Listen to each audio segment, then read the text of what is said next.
আজি তোমালোকলৈ লৈ আনিছো দশম শ্ৰেণীৰ অসমীয়া পাঠ্যপুথিৰ অন্তৰ্গত অষ্টম অধ্যায়ৰ অসমৰ জনগোষ্ঠীৰ গাঁথনি আৰু সংস্কৃতি নামৰ পাঠটোৰ প্ৰশ্ন উত্তৰসমূহ। ইয়াত থাকিব পাঠভিত্তিক প্ৰশ্ন উত্তৰৰ লগতে অতিৰিক্ত প্ৰশ্নসমূহ, যিবোৰ প্ৰশ্ন প্ৰায়ে আহি থকা দেখা যায়। তেন্তে বলা দেৰি নকৰো আমি ভিডিঅ'টো আৰম্ভ কৰো। ১ নম্বৰ অতি চমু উত্তৰ লিখা। ক ত্ৰয়োদশ শতিকাত অসমলৈ অহা বহিৰাগত গোষ্ঠী কোনটো?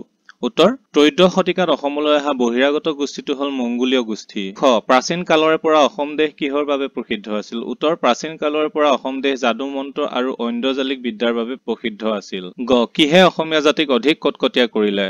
ভাষিক সংমিশ্ৰণে অসমীয়া জাতিক অধিক কটকটীয়া কৰিলে।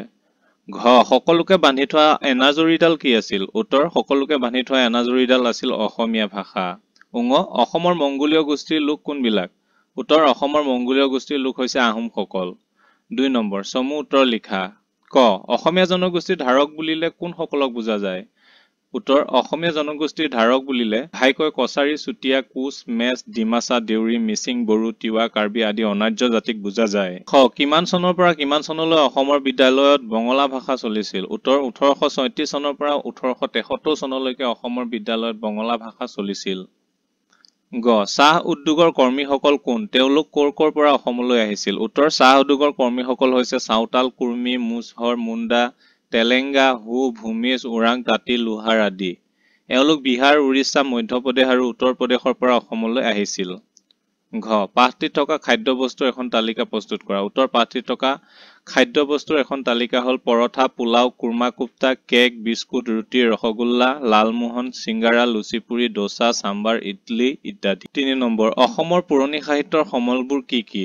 উত্তৰ অসমৰ পুৰণি সাহিত্যৰ সমলবোৰ হৈছে অলিখিত গৰখীয়া নাম, নিচুকনি গীত, নাও খেলোৱা গীত, বাৰমাহী গীত, আইনাম, বিয়ানাম, বনগীত, বিহুগীত, দেহ বিচাৰৰ গীত, মন্ত্ৰ সাহিত্য আৰু ডাকৰ বচন আদি। ৪ নম্বৰ অসমৰ বৈচিত্ৰ্যপূৰ্ণ জনগোষ্ঠীৰ গাঁথনিতে অসমীয়া সংস্কৃতিৰ বৈশিষ্ট্য ৰক্ষা পৰিছে। কথাষাৰৰ গুৰুত্ব ব্যাখ্যা কৰি অসমৰ জনগোষ্ঠীৰ বৈচিত্ৰ্যৰ কথা বৰ্ণনা কৰা। উত্তৰ সমগ্ৰ অসম ৰাজ্যখনে বিভিন্ন জাতি, উপজাতি আৰু জনগোষ্ঠীৰ সমষ্টি। সেইবাবে অসমীয়া সংস্কৃতিও বাৰেবৰণীয়া আৰু বৈচিত্ৰ্যপূৰ্ণ। প্ৰাচীন কালৰে পৰাই অসমত বাস কৰি আহিছে বিভিন্ন জনজাতীয় গোষ্ঠী, অৰ্থাৎ অসমত আৰ্য জনগোষ্ঠীৰ লোকসকল আছিল ইয়াৰ প্ৰধান কেন্দ্ৰ। ঘাইকৈ ইয়াত কছাৰী, চুতীয়া, কোচ, মেচ, ডিমাচা, দেউৰী, মিচিং, বড়ো, তিৱা, কাৰ্বি আদিকে ধৰি অতীতত অকা, দফলা, আবৰ, মিচিমি আদি জনগোষ্ঠীসমূহে অসম ভূমিত বসবাস কৰিছিল। ত্ৰয়োদশ শতিকাত এইবোৰ জনগোষ্ঠীৰ লগতে অসমলৈ নতুন গোষ্ঠীৰ আগমন ঘটিল। সেয়া হৈছে ঘাইকৈ চীন আৰু হুকং উপত্যকাৰ পৰা অহা মংগোলীয়সকল। অসমলৈ অহা আহোমসকলে নিজৰ পূৰ্বৰ কৃষ্টি সংস্কৃতি পৰিহাৰ কৰি হিন্দু ধৰ্ম আৰু নতুন সংস্কৃতি গ্ৰহণ কৰিছিল। সেই সময়তে অসমলৈ মুছলমান সকলো আহিছিল। ১৯বিংশ শতিকাত ব্ৰিটিছে চাহ উদ্যোগ প্ৰতিষ্ঠা কৰিবলৈ অসমলৈ চাওতাল, কুৰ্মী, মুছৰ, মুণ্ডা, তেলেঙা, হু, ভূমিজ, ওৰাং, তাঁতী, লোহাৰ আদি লোকসকলক ভাৰতবৰ্ষৰ বিভিন্ন প্ৰান্তৰ পৰা অহা জাতিসমূহ। এটা সময়ত আকৌ আৰ্য সংস্কৃতিতকৈ অনাৰ্য সংস্কৃতিহে বেছি গুৰুত্বপূৰ্ণ হৈ উঠিছিল। এই দেশলৈ আহোম, মুছলমান সকলোকে ধৰি বিভিন্ন জনগোষ্ঠীৰ লোক আহিছিল। কোনোবাই দেশ জয় কৰিবলৈ আৰু কোনোবাই যুদ্ধবন্দী হিচাপে ৰৈ গ'ল। পুৰণি কালত অসমত থলুৱা বাসিন্দাসকলৰ ভিতৰত কছাৰী, চুতীয়া, কোচ, বড়ো আদিয়ে নিৰ্বিবাদে সকলোকে গ্ৰহণ কৰিছিল। তেওঁলোকে নিজ নিজ ধৰ্ম আচৰণ কৰি নিজ নিজ সংস্কৃতি ৰক্ষা কৰিবলৈ ধৰিলে। সেই সময়ছোৱাত বাহিৰৰ পৰা অহা মানুহবোৰ যি ঠাইৰ পৰা মূলতঃ আহিছিল সেই ঠাইৰ লগত সম্বন্ধ ছেদ কৰি এই দেশৰ ভাষা সংস্কৃতি গ্ৰহণ কৰিবলৈ ললে। এয়াই হ'ল এটা সংস্কৃতি সম্পন্ন জাতি আন এটা সংস্কৃতি সম্পন্ন জাতিৰ লগত জাহ যোৱাৰ ব্যৱস্থা। ৫ নম্বৰ বিশেষ এটা ঔদ্যোগিক আবেষ্টনীৰ মাজত বসবাস কৰিবলৈ লোৱা কাৰণেও থলুৱা সংস্কৃতিৰ পৰা আঁতৰিও পৰিল।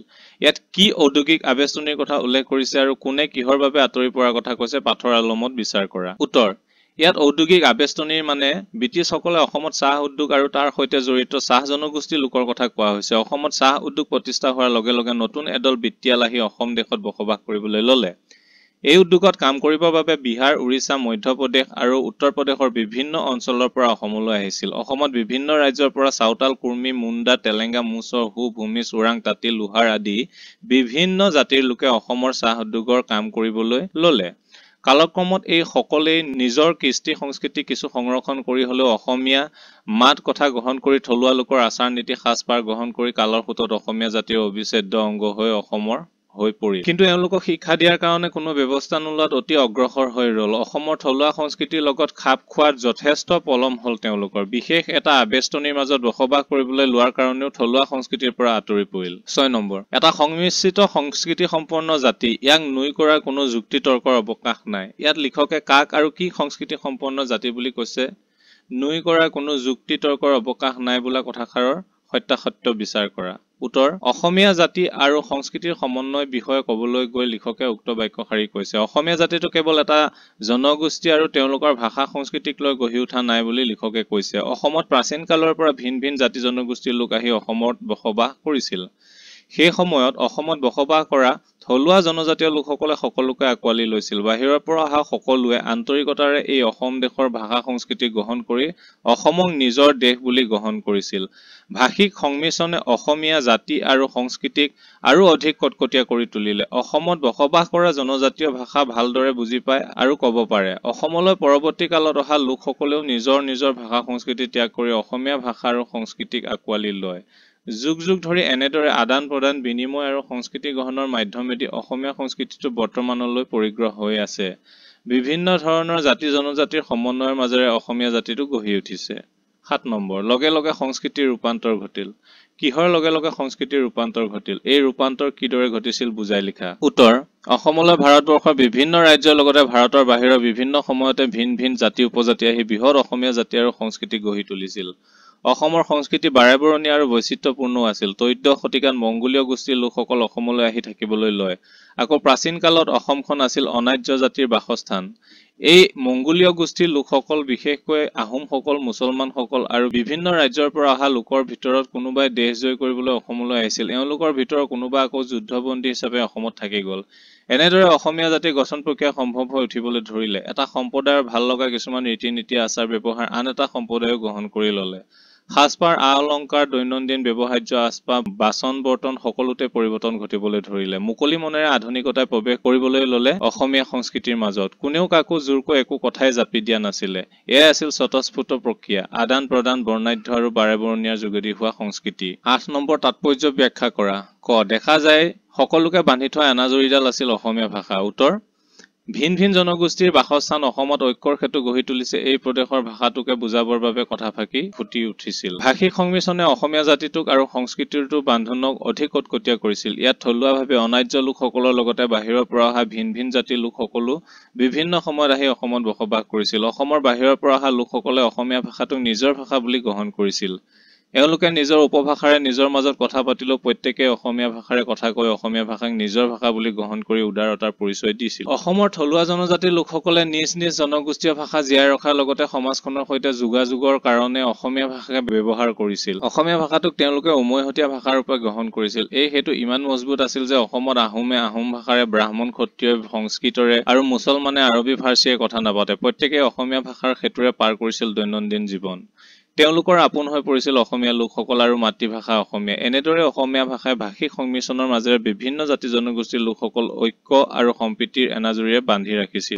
এই গোটেইবোৰ হল স্বতঃপ্ৰণোদিতভাৱে হোৱা প্ৰক্ৰিয়া। উত্তৰ, ভিন ভিন জাতি জনজাতিৰ মাজত কলা সংস্কৃতি, ৰীতি নীতি আদিৰ সংমিশ্ৰণত বৃহৎ অসমীয়া সংস্কৃতি গঢ়ি উঠা দেখিবলৈ পোৱা গৈছে। ইয়াকে বুজাবৰ বাবে কথাফাকি কোৱা হৈছে। বিভিন্ন সময়ত আমি মাত কথা, আচাৰ ব্যৱহাৰ, সাজ সজ্জা, ৰীতি নীতি আদিৰ ক্ষেত্ৰত আমি কেৱল আমাৰ নিজৰটোৱে ধৰি ৰখা নাছিল। আমি আনকি আনৰ ৰীতি নীতি, সাজ সজ্জা আদিবোৰ গ্ৰহণ কৰিছিলো। আমাৰ নিচিনাকৈ অইনেও আমাৰটো গ্ৰহণ কৰি লৈছিল। এনেদৰে জাতিকুলৰ পৰম্পৰাগত প্ৰাচীৰ ভাঙি বিয়া, সবাহ, মৰা সকাম আদিত ভিন ভিন জাতিৰ লোক একেলগে ভাগ ল'ব পৰা হৈ উঠিছিল।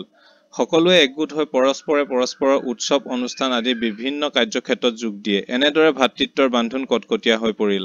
সময়ৰ লগত খোজ মিলাই পৰিৱৰ্তনে সংস্কৃতিলৈ নতুনত্ব আনিলে। নিজ কৰ্মৰ কৰ্ষণ কৰি আমি এক উমৈহতীয়া সংস্কৃতি গঢ়ি তুলিছো। এই সংস্কৃতি মিলনৰ সংস্কৃতি।